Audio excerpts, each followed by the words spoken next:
President AK, acted Mwaura, all chapter chairs, all protocol observed.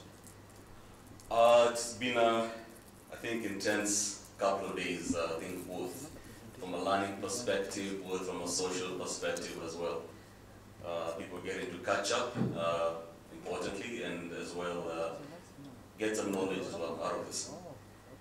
I trust that we shall leave here having learned something that at least will help each of us in our various capacities, as well as improving our industry.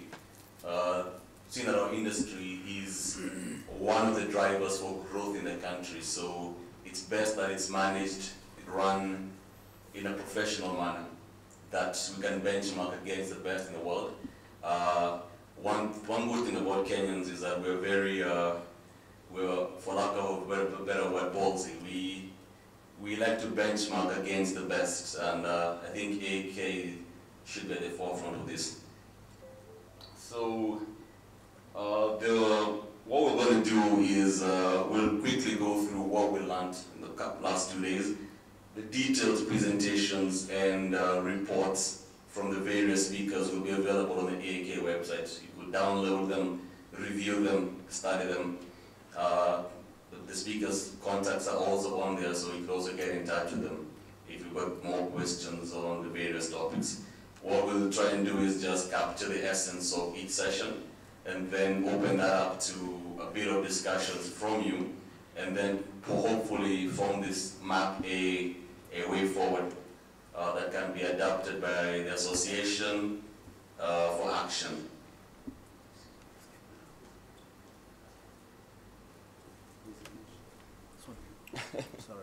Sorry. But I think our first session yesterday morning, the main focus was on sustainability. There was the issue of green building, green architecture, looking after our environment, as it were. We have finite resources as a country, and it's irresponsible to continue developing in a way that's unsustainable. So I think what we picked from that yesterday was the issue of green architecture, that we should reuse, recycle, and recover. I think also what came out from that is that we should stop criticizing when we see wrong things happening, and I think we should start adopting and giving solutions in terms of sustainable building.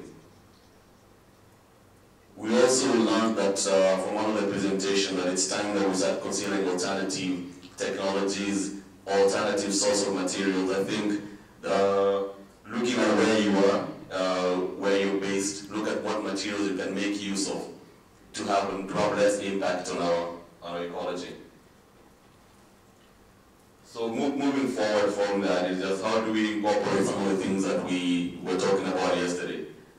Some of the technologies that were presented by architect Matola in the morning, in terms of the software that help us map out energy use in buildings and that kind of thing. I think it's probably important that these kind of things are actually adopted in day-to-day practice, instead of it being an option. It should be more of standard rules. Yeah.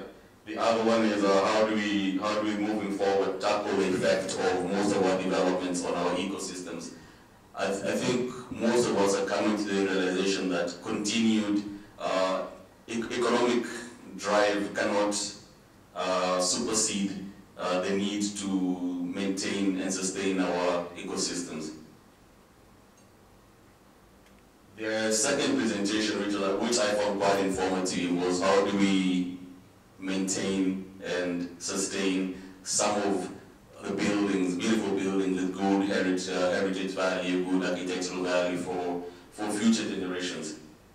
Yeah. How do we conserve this beautiful architecture? I think there was one saddening picture of a building done in the 1920s and has been ripped apart in the last couple of years.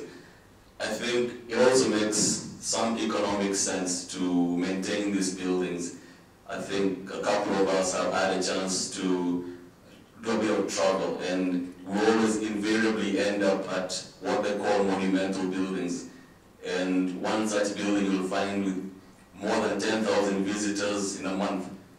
So there's actually economic sense in maintaining some of these buildings. So I think also what came out is that we shouldn't be stuck on the traditional use of the building. We could actually refocus the use of the buildings. I think there was an example of a church conversion from Mr. Van Heerden. Great. I think some of these things just moving forward, possibly that we can pick up as professionals is what role do we play in the conservation of some of these architectural monuments. I think it's something that should be picked up and looked into more in depth. I think we had a very good session yesterday afternoon on training and mentorship. From the two speakers, I think QS Olivia and architect Arabu. So I think what we picked up is that there needs to be better integration of technology from the onset. We need to possibly better prepare students when they're coming out to be more technologically adapted to the changing world around them. I think there's also, it was also noted that it's important for this software and solution providers to start collaborating more with end users. And when I mean end users, I mean from the students themselves. I think what also came out very strongly was that these technological advances are not a substitute for innovation and for the traditional way of doing things. I think there was a thing about to stop the copy-paste culture, as it was.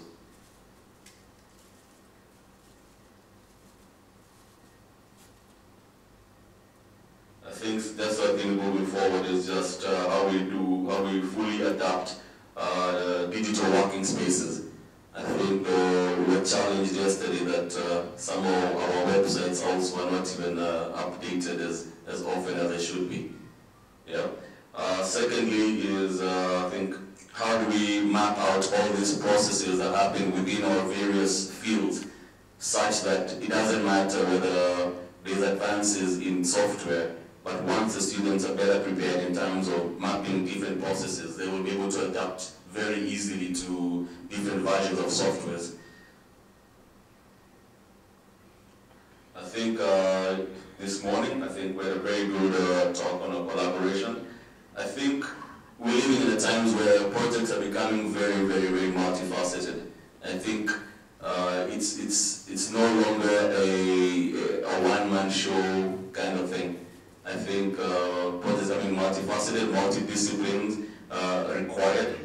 And I think we should also not look at international players as competition. I think it came out clearly that the best way is to collaborate with them and benchmark ourselves against the best in the world and be able to compete thereon. I think in terms of our local collaboration, I think that was emphasized, the need for collaboration with a view to building capacities. Then there was a very good talk on project funding. I think most of us have been involved in projects where you drive them to a certain point only to realize that the funding has not been structured well. I think it's important that as professionals, we start thinking about how projects are funded even before we dig into the project design. I think the design is secondary. I think we will start from the point where it has the commercial viabilities of a project and where the project funding is coming from. I think you'll be better placed moving forward. And you're also able to design a building that reflects, that takes into account commercial viability as well as how the funding is going to be structured. I think it also emphasized that it's important for us to take a bit of interest in project financing, project structuring, a bit of tax knowledge in terms of projects as well. I think this is just a bit of what we can do going forward, and I think the whole collaboration initiative should be drilled right from the beginning. I think one good step is that I think this year's competition for the students, I think collaboration has been emphasized. They were actually encouraged to work in teams of various would-be professionals, just to try and get them to start collaborating from a very early stage. And I think Planet Latino gave a very, very good discussion on public spaces. I think I want to overemphasize on that need. I think the last few years there's been a rush to develop. I think there was a mention of people's public spaces being corrupt in neighborhoods. And I think for the well-being of everybody, I think it makes sense to preserve public spaces and to plan for them when doing development. So I think that brings us to the end of that. Like I mentioned earlier, all the detailed presentations are available, will be available on the website, and I think the speakers will be more than willing to engage further on the topical issues. Right now, what I could do is, if we have the time, if there are any comments, suggestions, which we could incorporate in our final report moving forward.